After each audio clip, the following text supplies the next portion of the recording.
Henri de Montfray de l'Africain et son bestiaire. Donc là, je vais vous montrer les rapports, non pas des premiers hommes avec les animaux, ni même de ceux d'aujourd'hui avec les animaux, mais d'un homme particulier avec les animaux, et les animaux qu'il a rencontrés, et quelles ont été les conséquences dans sa vie. Le voilà avec sa femme, et le voilà lui-même à droite. Le seul problème, c'est qu'à cette époque, il boit du lait de chèvre, le Capra Aegagrus hircus. Mais l'ennui, c'est que la chèvre lui a collé la maladie, la fièvre de Malte. Et là, il est malade pendant 8 mois, 8 ou 9 mois. Mais, je dirais sans exagérer, malade à en crever. Et cette chèvre, grâce à cette chèvre, apparaît un nouveau Homo sapiens, qui est la variété héros, dont j'ai parlé tout à l'heure, qui est le fameux aventurier.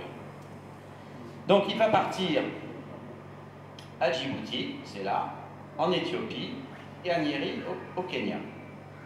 Mais quand il va là-bas, il a un fusil et il a un porte-fusil. Donc déjà le fusil, vous avez le rapport de l'homme à l'animal. Donc on n'est pas tout à fait dans le même paysage que la réserve africaine de Sijan, mais vous voyez que ça s'y rapproche beaucoup, puisqu'on a de l'eau, des bordeaux, des troupeaux qui se promènent avec les bergers. Et là, chose assez amusante, photo d'Henri de Montfray, soit dit en passant tout à fait intéressante, puisque c'est une photo en noir et blanc qu'il a lui-même repeinte, pour avoir une photo en couleur.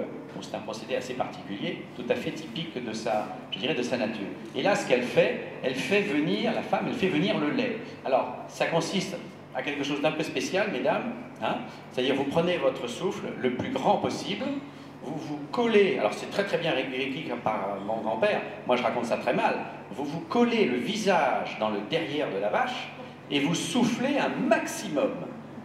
Voilà. Et ça fait venir le lait. Oui, je vous déconseille, hein, je vous déconseille. Mais voilà un rapport de l'homme à l'animal qui est quand même assez surprenant. Alors, la vache n'est pas que pour le lait, elle est aussi pour le reste, pour la viande, mais elle est aussi pour la peau. Et là, voilà un autre état de la vache, tous ces ballots que vous voyez en 1911-1912, dans le comptoir d'Henri, c'est-à-dire tout à fait au début de son aventure à Abyssine, ben, ce sont des ballots de peau de bœuf qui sont, je dirais, grossièrement tannés. Je dis volontairement grossièrement parce qu'ils n'ont pas forcément tout le matériel. Donc ce que ne montre pas la photo, c'est que ça pue. Ça pue. C'est une odeur épouvantable. Et ce que ne montre pas la photo, c'est derrière la haie piquante qui entoure le comptoir d'Henri, c'est tous les chiens sauvages qui sont derrière et qui n'attendent qu'une chose, c'est d'essayer de trouver un trou pour venir déchirer ses peaux, manger quelque chose, puisque l'odeur les attire. Et c'est d'ailleurs assez intéressant, puisque à cause de ce phénomène, Henri est obligé d'écrire à son père en lui disant « Envoie-moi de la strychnine pour tuer ces chiens, qui n'en peut plus, parce que ça hurle toute la nuit, évidemment, donc il n'y a plus moyen de dormir.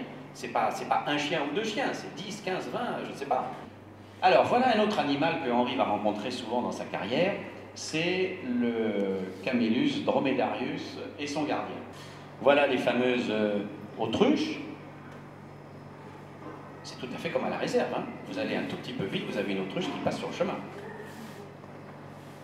Et là, un animal que j'ai trouvé aussi, dont Henri raconte une histoire tout à fait jolie, puisque c'est la pintade.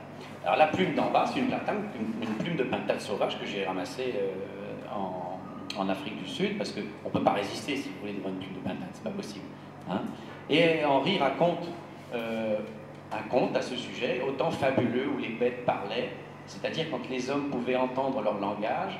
En ce temps-là, les pintades étaient des oiseaux blancs. Elles vivaient libres et fières. Un jour, l'œil vigilant de Sololia c'est une des pintades, qui était blanche, aperçoit à l'horizon un gros nuage blanc agité par moments de tourbillons grisâtres où rougeoient de sinistres lueurs comme le menaçant reflet d'un incendie. Alors c'est un petit extrait, bon, je ne vous cite pas toute l'histoire, mais c'est en fait un conte qui dit pourquoi les pintades sont devenues noires et blanches. En réalité, ce serait un incendie de brousse et qui aurait encerclé une pintade. Alors, tous les animaux se sont enfuis, mais Sololia n'a pas eu le temps de s'enfuir, n'a pas pu s'enfuir parce qu'elle était avec ses poussins, et ses poussins ne pouvaient pas courir. Donc, elle les a protégés sous ses ailes, elle, la pintade blanche. Le feu est passé sur elle, et les cendres sont retombées sur son plumage. Et son plumage, de ce jour-là, comme celui de ses petits, est devenu ce que vous savez. Bon, c'est une légende qui vient de là-bas, et Henri raconte ça de façon très jolie. Ça a été édité dans les livres pour enfants.